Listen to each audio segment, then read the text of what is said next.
11 number इसमें बोला जा रहा है कि एक समबाहु त्रिभुज में जिसकी ऊंचाई 12√5 सेंटीमीटर है तो परिवृत्त और अंतःवृत्त के क्षेत्रों के बीच का अंतर ज्ञात कीजिए। अब इसमें आपको अभी परिवृत्त के बारे में बताया जाएगा और अंतःपरिवृत्त के बारे में भी अंतःवृत्त के बारे में भी बताया जाएगा। दोनों फार्मूले अभी मैं बताऊंगा फिर से।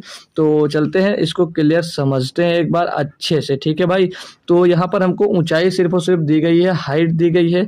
तो एक समबाहु त्रिभुज जिसकी ऊंचाई इतनी दी गई है, तो समबाहु त्रिभुज में जो ऊंचाई दी जाती है उसका फार्मूला क्या है वो सीख लेंगे माय डियर। तो जो हाइट होती है, हाइट का फार्मूला क्या होता है माय डियर? हाइट का फार्मूला होता है √3a/2। ये होता है भैया समबाहु त्रिभुज के फार्मूला, जो हाइट का फार्मूला होता है। जी सर। अब इसमें हाइट हमको दी गई है तो यहाँ से हम लोग भुजा निकाल लेंगे। तो 12 क्या देखिए 12√5 ये हाइट दी गई है, बराबर में हम इसको कंपेयर करेंगे √3। यहाँ से भुजा हमको निकालनी है, ठीक है। तो √3a/2 इनका क्रॉस मल्टीप्लाई करेंगे तो a = यहाँ से क्या मिल जाएगा माय डियर? 12 दूनी 24 √5 और बट्टे में माय डियर यहाँ पर क्या मिल जाएगा?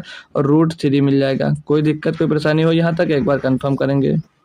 तो इसको और कैलकुलेट अगर हम लोग करते हैं माय डियर, तो इसको और कैलकुलेट करने पर हमको मिल सकता है। देखो ऊपर अगर √3 और √3 नीचे का अगर हम लोग गुणा करवा देते हैं भाई, तो ये देखते हैं यहाँ पर, ये देखिएगा ये जो 3 रूट के नीचे गुणा होगा तो ये 3 बन जाएगा और इस 3 से ये 8 कट जाएगा, मतलब 8 बार में कट जाएगा। तो a की जो वैल्यू मिल जाएगी यहाँ से लिख सकते हो आप लोग 8√5√3। तो इसको 15 लिख सकते हैं। तो एज इट इज ऐसे लिखा रहने दो, इसमें अभी इनको कैलकुलेशन में थोड़ी इजी हो जाएगा, कैलकुलेशन डायरेक्ट काट सकते हैं। तो रूट जो ये बन रहा है यहाँ से a की जो वैल्यू मिल जाएगी 8 गुणे √5 गुणे √3, इनको ऐसे एज इट इज पुट रखो। अभी इनको काटने में जो फार्मूला लिखूंगा वहाँ पर एज इट इज डायरेक्ट काट सकते हैं इसको, तो वहाँ पर यूज कर लिया जाएगा।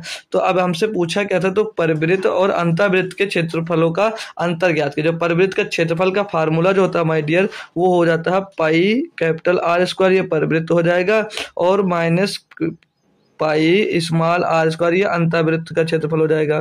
क्लियर जी सर? बिल्कुल। अब इनकी जो त्रिज्या r दिया गया है वो क्या होता है उसका भी फार्मूला बता दें। तो पाई जो R होता है भाई उसके लिए फार्मूला होता है a/√3 का होल स्क्वायर।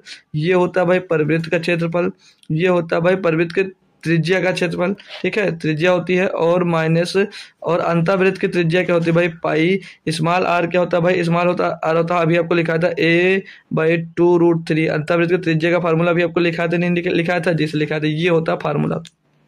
अब यहाँ पर हम लोगों को भुजा a जो है a की वैल्यूज को यहाँ पर हमें करना होगा, क्या पुट करना होगा, ठीक है।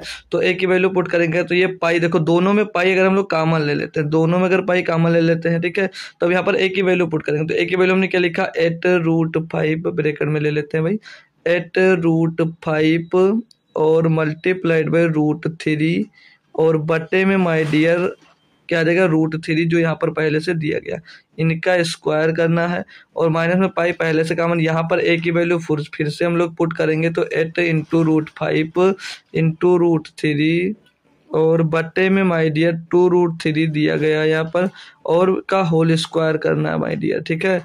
ठीक है, बढ़िया क्वेश्चन है, बेहतरीन है, बस थोड़ा सा कैलकुलेशन हो सकता है और कुछ भी नहीं है।